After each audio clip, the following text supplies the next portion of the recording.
Pastor Rissy, o amado líder chinês, 1836-1896. Acontecera o impossível, e toda a população se condoía de tal tragédia. O Sr. Rissy, cidadão respeitado por todos, tornara-se crente. Fazia 2 anos que um pregador da nova religião pregava na província de Shanxi. Enquanto se esperava que enredasse alguns dos mais ignorantes, ninguém imaginava que o Sr. Rissy, homem culto, de grande influência entre o povo e destacado adepto de Confúcio, seria o primeiro a ficar enfeitiçado pelos diabos estrangeiros. Não havia entre o povo quem odiasse tantos estrangeiros como o Sr. Rissy. Mas, de repente, eis que ele estava ligado em espírito ao missionário. Abandonara todos os ídolos. Dizia-se que os queimara. Deixara de adorar as tábuas ancestrais. Não havia mais o cheiro de incenso na sua casa. E o que era ainda mais estranho, o Sr. Rissy desistira de fumar ópio. Os velhos recordavam que Shanxi fora uma das províncias mais prósperas da China e contavam como fora introduzido o fumo estrangeiro, isto é, o ópio. O vício se tornara tão generalizado que todo o povo estava reduzido à maior pobreza. Nem mesmo os mais velhos se recordavam de alguém habituado a fumar ópio que, no decorrer dos anos, tivesse conseguido libertar-se do vício. Contudo, o erudito Rissy abandonara por completo seu aparelho de fumar e parecia não sentir a ânsia que sentem os que são privados da droga entorpecente. O tempo que outrora passara preparando e fumando o ópio, ele agora o empregava nas práticas, para eles estranhas, da nova religião. Dia e noite, o recém-convertido se aplicava ao estudo dos livros dos estrangeiros. Às vezes, cantava de uma maneira singular, e outras vezes de joelhos, e com os olhos fechados falava ao Deus dos estrangeiros, o Deus que ninguém via e que não tinha santuário para localizar-se. Dia após dia, a Sra. Rissy notava a grande transformação na vida do marido e começou a abandonar o intenso ódio que sentiu quando ele se converteu.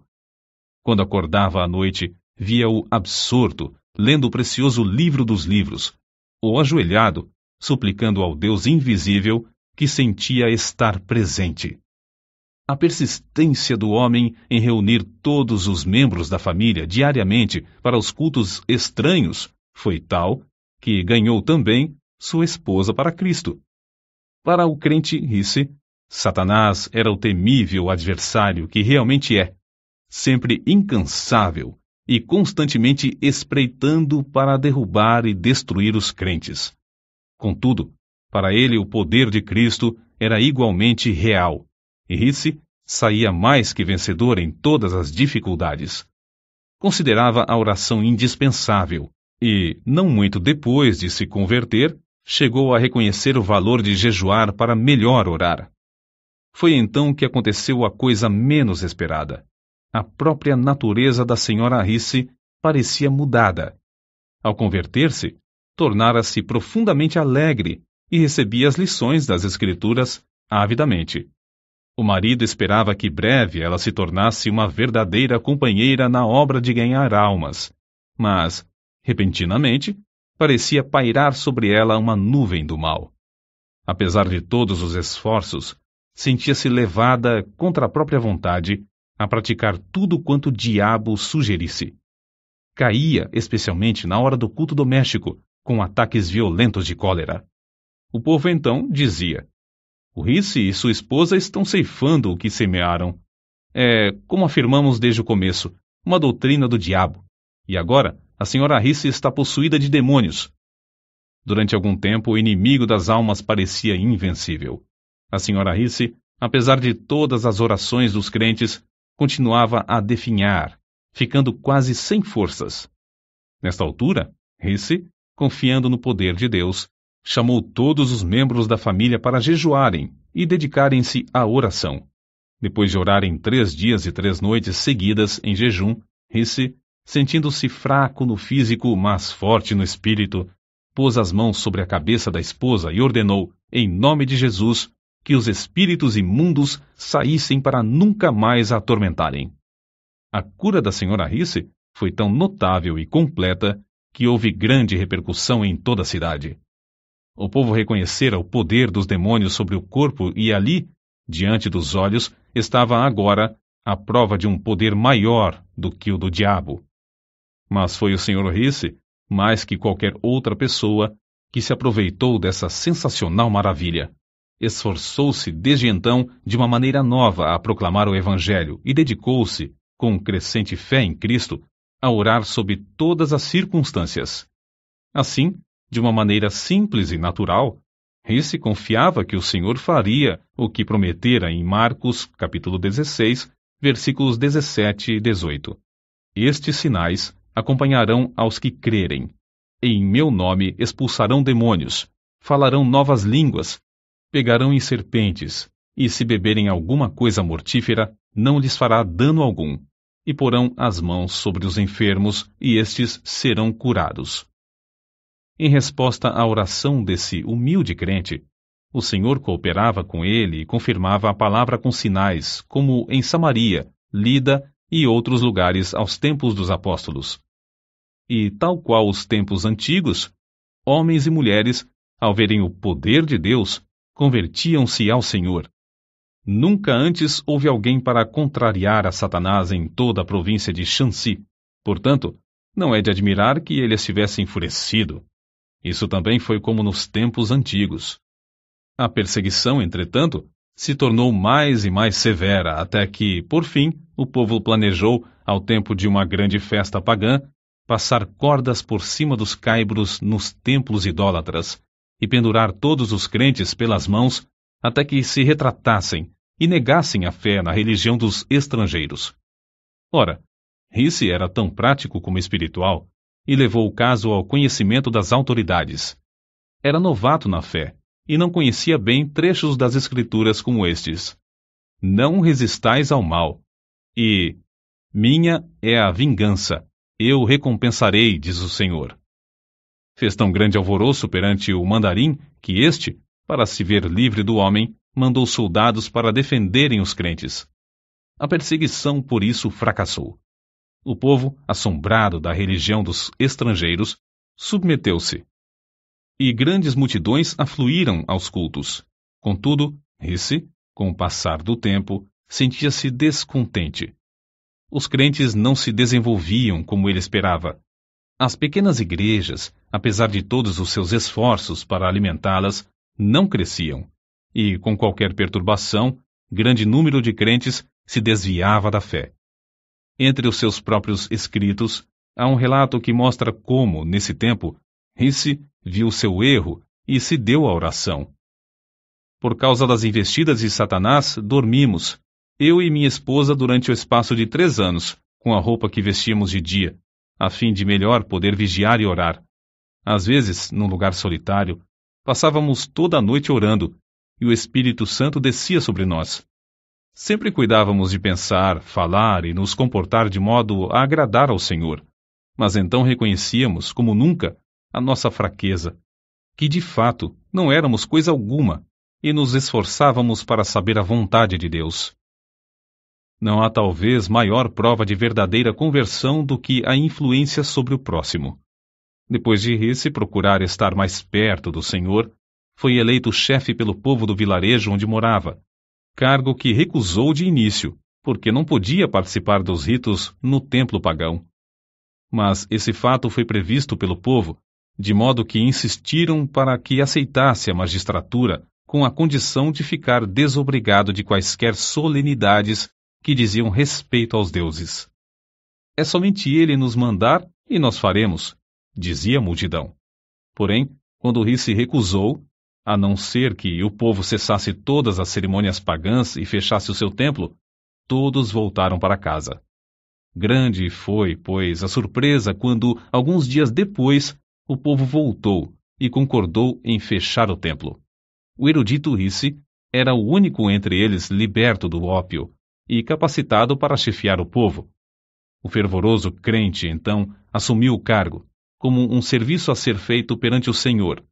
Houve boa safra, bom êxito na parte financeira, e prevaleceram a paz e o contentamento. Foi reeleito para o 2º ano e para o 3º, mas quando reeleito para o 4º ano, recusou o cargo, insistindo em dizer que devia entregar todo o seu tempo na obra de evangelização, obra que aumentara grandemente. Quando o povo elogiava pela boa maneira como servia a todos, ele respondia com um sorriso. Agora, os ídolos por certo já morreram de fome, e seria mais econômico se os não ressuscitasseis. Foi uma lição prática e que perdurou por muito tempo. O grande problema que o pastor Risse tinha de enfrentar era o da salvação de um povo dado a fumar ópio.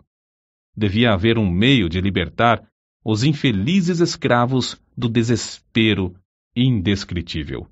Porque o Filho de Deus veio com um alvo definido de procurar e salvar os perdidos. Enquanto o pastor Risse orava sobre esse problema, foi dirigido a converter a sua casa em abrigo e convidou para ajudá-lo um missionário que tinha um remédio para aliviar a ânsia dos viciados quando privados da droga. No início, somente 2 dos interessados tinham a coragem de experimentar o tratamento. Os outros frequentavam o abrigo, dia após dia, para verem o resultado. Por fim, um dos pacientes, agonizante de corpo e mente, acordou os outros à meia-noite. Em resposta às orações, o Senhor, que é o mesmo ontem, hoje e para sempre, o aliviou imediatamente. O gozo do homem que fora liberto era tanto que um após outro dos mais interessados solicitaram permissão para começar o tratamento imediatamente. Nessa altura, faltou-lhes o remédio importado que usavam para diminuir os sofrimentos dos enfermos. Acerca disso, assim escreveu fervoroso Risse. Em oração e jejum permaneci perante o Senhor, rogando que me mostrasse quais os ingredientes necessários e me fortalecesse e ajudasse a preparar as pílulas para aliviar os que sofriam. Para distrair os pacientes e aproveitar o ensejo, o missionário ensinava-lhes hinos e passagens da Bíblia. Realizava cultos 2 vezes por dia e fazia os interessados repetir, hora após hora, trechos das Escrituras. Quando lhes faltava outro recurso, recorriam às pílulas preparadas pelo pastor Risse, as quais faziam o mesmo efeito do remédio importado. Contudo, o fiel Risse não confiava nas pílulas, nem as fabricava sem antes jejuar e orar. Costumava, ao fabricar as pílulas, passar o dia inteiro jejuando. Às vezes, de tarde, estando demasiadamente cansado para continuar de pé, saía para passar alguns minutos perante Deus. Senhor, é a tua obra, dá-me a tua força. Era o seu pedido, e sempre voltava renovado, como se tivesse comido e descansado. Um dos segredos do incrível êxito do pastor Risse na obra do abrigo era a audácia do seu amor para com os infelicitados cativos do vício do ópio. Amor que o levou a persistir e sacrificar tudo por eles. Quando caíam em alguma falta, ou mesmo tramavam para o derrubar, suportava tudo como somente o amor sabe suportar. Quanto mais o pastor Risse orava, tanto mais Deus aumentava a obra. E quanto mais crescia a obra, tanto mais ele sentia o anelo de orar. Em vez de ficar escravizado pelas inumeráveis obrigações, deliberadamente dedicava horas, e mesmo dias, frequentemente em jejum para orar perante o Senhor a fim de saber a sua vontade e receber da sua plenitude. Certo dia, quando assim orava, o Senhor o impressionou profundamente acerca do povo da cidade de Shaocheng, que vivia e morria sem saber o caminho da salvação. Mas como podia ele abrir outro abrigo em uma cidade da qual não conhecia os costumes? Como podia arranjar tempo? Porém, enquanto orava, o Senhor lhe disse: todo o poder me é dado. Mas como podia ir sem recursos? Não possuía dinheiro suficiente para pagar a passagem até aquela cidade. Persistiu em orar, e o Senhor continuou a aplainar as dificuldades. Dinheiro? Era de dinheiro que precisava para abrir os corações e ganhar almas? Se o Senhor chamava, não supriria a ele todo o necessário? Os muros de Jericó não caíram rentes ao chão sem a intervenção de mãos humanas? Assim, ao findar o ano de 1884, 5 anos depois da sua conversão, o pastor Risse era o dirigente de uma obra que se estendia de Tengitsuen, ao sul de onde morava, até Shaocheng, 60 quilômetros para o norte. Havia então 8 abrigos e um bom número de congregações espalhadas entre eles. Mas o pastor Risse não podia conter-se. À distância de um dia de viagem, ainda mais ao norte, estava a grande cidade do Rochal. Constrangido pelo amor de Deus, suplicava ao Senhor que o usasse para iniciar uma obra ali. Todos os dias orava insistentemente por Rochal, no culto doméstico. Por fim, a senhora Risse não mais se conteve e perguntou: Já oramos durante tanto tempo. Será que agora não convém agir? Por certo, se tivéssemos dinheiro, respondeu seu marido. No dia seguinte, o pastor Risse, no culto doméstico, orou como de costume. Ao findar a reunião, a esposa, em vez de retirar-se, avançou e colocou um pacotinho sobre a mesa, dizendo: Acho que o Senhor já respondeu às nossas súplicas. Admirado e ignorando o que ela queria fazer com aquele gesto, tomou o pacote da mesa. Continha algo pesado, embrulhado em várias tiras de papel, e dentro do papel, um lenço. Ao abrir o lenço, encontrou os objetos mais prezados por uma senhora chinesa: anéis, pulseiras, brincos, grampos de ouro e de prata, objetos que lhe foram presenteados quando se casaram. Com os olhos cheios de lágrimas, ele olhou para a esposa e notou pela primeira vez a diferença na sua aparência, sem os enfeites usados pelas mulheres casadas. Não havia mais aliança no dedo e, em vez dos enfeites de prata nos cabelos, viam-se as tranças seguras por fios de barbante. Quando ele quis recusar a oferta, ela insistiu alegremente, dizendo: Não faz mal, posso dispensar essas coisas. Rochal deve ter o evangelho. O pastor aceitou a oferta de sua esposa e sabia que ela representava profundo sacrifício. A doação foi suficiente para construir o abrigo, que logo se tornou um centro de luz e bênção na grande cidade. Depois de abrir o trabalho em Rochal, realizou-se uma convenção na qual foram batizados 70 dos novos convertidos. O poder de Deus era tal e a assistência tão grande às reuniões que foi necessário realizar os cultos ao ar livre, apesar das grandes chuvas. Como o evento se deu após um grande período de seca, os crentes não queriam orar ao Senhor para que retivesse a chuva. Certo moço endemoniado, do abrigo de Shaocheng, assistiu a essa convenção. Quando o poder de Deus começou a cair no culto, ele se tornou violento, tentando destruir-se e ferir as pessoas que estavam em redor. Quando o pastor Risse se aproximou, o moço deixou de gritar e de lutar. E os homens que o seguravam disseram: Ele está bom, agora está bom, o espírito já saiu. O pastor, contudo, não se enganou. Pondo as mãos sobre a cabeça do moço, orou com instância, no nome de Jesus. Houve alívio imediato, e quando o pastor se retirou, o moço parecia completamente liberto. Certo crente, comovido ao presenciar tudo isso, tirou $50 do bolso e disse ao pastor: Aceite isso, sei que as despesas da obra são grandes. O pastor, surpreendido, aceitou o dinheiro, mas ao pensar sobre o caso, sentiu-se turbado. A importância era muito elevada e ele a aceitara sem pedir conselho ao Senhor. Retirou-se imediatamente para levar o caso a Deus. Apenas tinha começado a orar, chegou um crente apressado. O endemoniado estava mais violento do que nunca, e os homens não podiam segurá-lo. Ao chegar o pastor à presença do moço, o espírito clamou: Podes vir, mas não te temo mais. Parecias tão elevado como os céus, mas agora é baixo, vil e insignificante. Não tens mais poder para me domar. O pastor, reconhecendo que perdera a fé e o poder ao aceitar o dinheiro, dirigiu-se ao crente que lhe o dera, enquanto o infeliz endemoniado blasfemava em alta voz. Devolveu toda a importância, explicando como, ao receber o dinheiro, perdera seu contato com Deus. Depois, com as mãos vazias, mas com o coração cheio de gozo, voltou novamente para onde estava a multidão alvoroçada. O moço continuava furioso. O pastor, porém, estava em contato com o mestre. Calmamente e em nome de Jesus, ordenou ao espírito que se calasse e saísse. O moço deu um grito e foi lançado ao chão pelo demônio, onde ficou alguns minutos contorcendo-se em dores agonizantes. Então se levantou, com o corpo abatido, mas completamente liberto do espírito maligno. Certo missionário escreveu o seguinte acerca de Risse.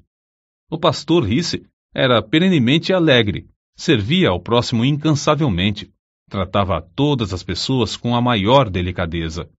Nunca se comportou levianamente, nem desperdiçou o tempo em assuntos desnecessários. Ganhar almas era a paixão da sua vida. Era impossível estar com o pastor Risse sem orar. Seu instinto em tudo era o de olhar para Deus. Muito antes de clarear o dia, ouvia-o no seu quarto, orando e cantando horas a fio. A oração se parecia com a atmosfera em que vivia, e ele esperava e recebia de Deus as mais destacadas respostas. Lembro-me de que, certa vez, quando viajava com ele, hospedamo-nos em uma pequena pensão.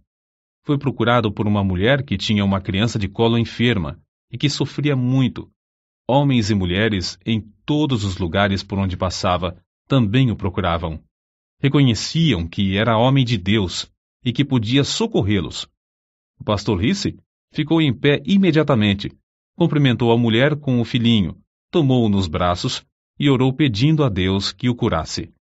A mulher, grandemente consolada, partiu. Algumas horas depois, viu o menino são, correndo e brincando. Tais acontecimentos eram comuns. Nunca me esquecerei da convenção realizada em Pyongyang. Ao nos aproximarmos do local, durante a noite, ouvi os crentes chorando e orando em voz baixa. Ali estava o querido pastor Risse, juntamente com um grande número de irmãos, todos ajoelhados, clamando ao Senhor e suplicando que salvasse seus parentes e amigos. Acreditavam no poder da oração e se dedicavam à intercessão. Durante todo o inverno, o pastor Risse esteve sob o poder do Espírito e transmitia esse poder ao próximo. Quando encontravam um auxiliar passando por alguma prova, jejuava, orava e impunha-lhe as mãos. O resultado era que, geralmente, os auxiliares recebiam o mesmo poder. Nesse tempo, também havia grande falta de sujeição à palavra de Deus. O pastor Risse, porém, em tudo entregava-se à oração. No decorrer dos anos, tornou-se poderoso em expor as Escrituras. A força e a resistência que Risse manifestava sob provações físicas e mentais eram extraordinárias. Recebia virtude de Deus para realizar a obra divina. Quando já velho, podia andar 45 quilômetros de uma vez, e depois de jejuar por 2 dias seguidos, podia ainda batizar 50 pessoas sem descansar e sem interrupção. Por fim, com a idade de 60 anos, no meio da lida desta vida, Deus o chamou. Na mesma sala onde, antes da sua conversão, fumava ópio, passou alguns meses de cama, sem qualquer sofrimento, apenas com as forças quase completamente esgotadas. Na manhã do dia 19 de fevereiro de 1896, ao fechar os olhos aqui no mundo para ir estar na presença de seu Senhor, centenas de seus filhos na fé, que o amavam ardentemente, não puderam mais conter-se, rompendo em grande choro e fortes soluços. Durante sua vida terrena, entregou tudo ao Senhor. Para ele, não existia coisa demasiado preciosa que não pudesse usar para o seu Jesus. Não havia labor árduo demais, se pudesse ganhar uma alma pela qual seu Salvador morrera. Nunca encontrou cruz pesada, se pudesse levá-la por amor de Cristo. Jamais julgou o caminho difícil, tratando de seguir as pisadas de seu mestre. Assim, o fiel pastor Risse foi promovido para fazer serviço mais alto, mais sublime, para estar em mais íntima ligação com Jesus. A obra pioneira que deixou em Shaoxing, Tengsuen, Roshao, Taiyuan, Pyongyang e dezenas de outros lugares é como pujante fortaleza e como resplandecente farol, dissipando as trevas do paganismo na China. Os abrigos e as igrejas fundados nesses lugares permanecem como imponente monumento à sua memória.